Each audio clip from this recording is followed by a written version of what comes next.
મિત્રો, વાર્તા શરૂ કરતા પહેલાં જો તમે હજુ સુધી ચેનલને સબસ્ક્રાઈબ ન કરી હોય તો આવા જ નવા વિડીયો જોવા માટે ચેનલને જરૂરથી સબસ્ક્રાઈબ કરજો.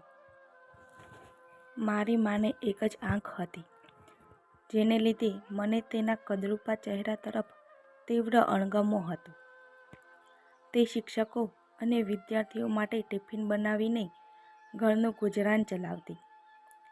આવો જ એક દિવસ હતો જ્યારે એકવાર મારી મા મને પ્રાથમિક સ્કૂલમાં મળવા આવી. મને એટલી બધી શર્મિંદગીનો અનુભવ થયો. મને થયું કે બસ તે મને મળવા આવી જ કેમ. મેં તેની સામે જોયું પણ નહીં અને દૂરથી જ ગુસ્સામાં મોં ફેરવીને ત્યાંથી ખસી ગયો. બીજા દિવસે સ્કૂલમાં મને મારા એક મિત્રએ વાતમાં કીધું કે એ જો તો તારી મમ્મીને તો એક જ આંખ છે. ત્યારે મને થયું કે હું ત્યાં જ આખે આખો સળગી જાઉં.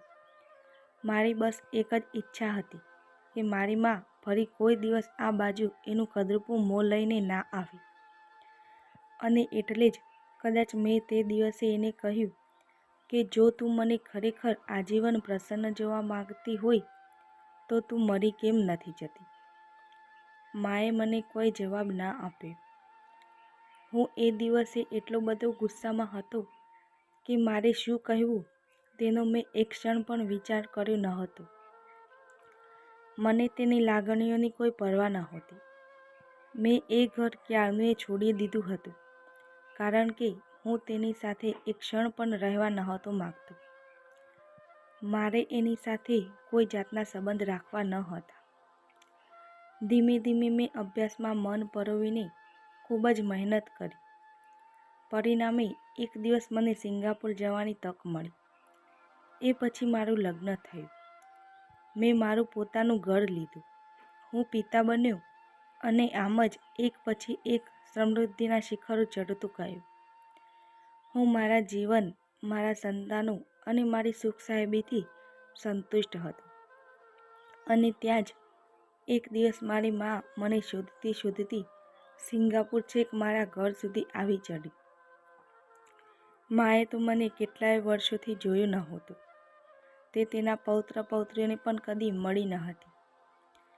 જ્યારે એ મારા ઘરના દરવાજા પાસે ઊભી હતી ત્યારે મારા બાળકો તેને જોઈને હસતા હતા. મેં તેને વગર આમંત્રણે આવવા બદલ ખૂબ બૂમો પાડીને ધમકાવી. મેં તેને ખૂબ ઊંચા અવાજમાં કહ્યું કે તારી અહીં મારા ઘર સુધી આવવાની હિંમત કેવી રીતે ચાલી?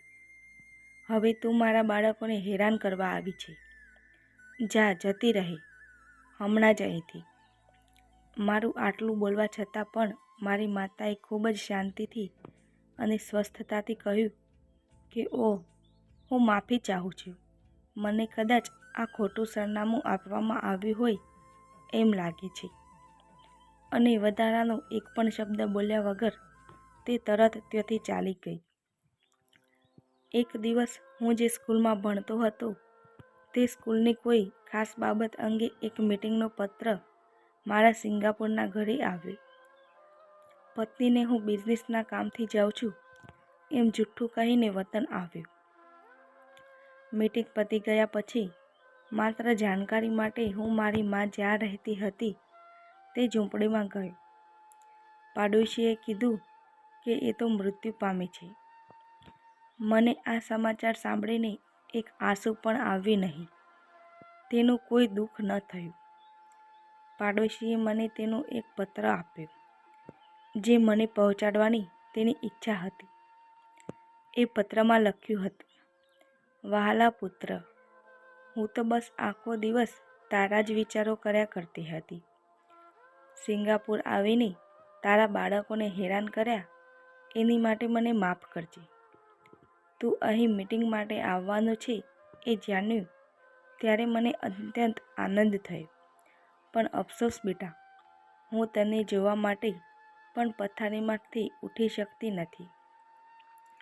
તારો જ્યારે ઉછેર થતો હતો ત્યારે તને મારી ઉપસ્થિતિમાં શર્મિંદગી થતી.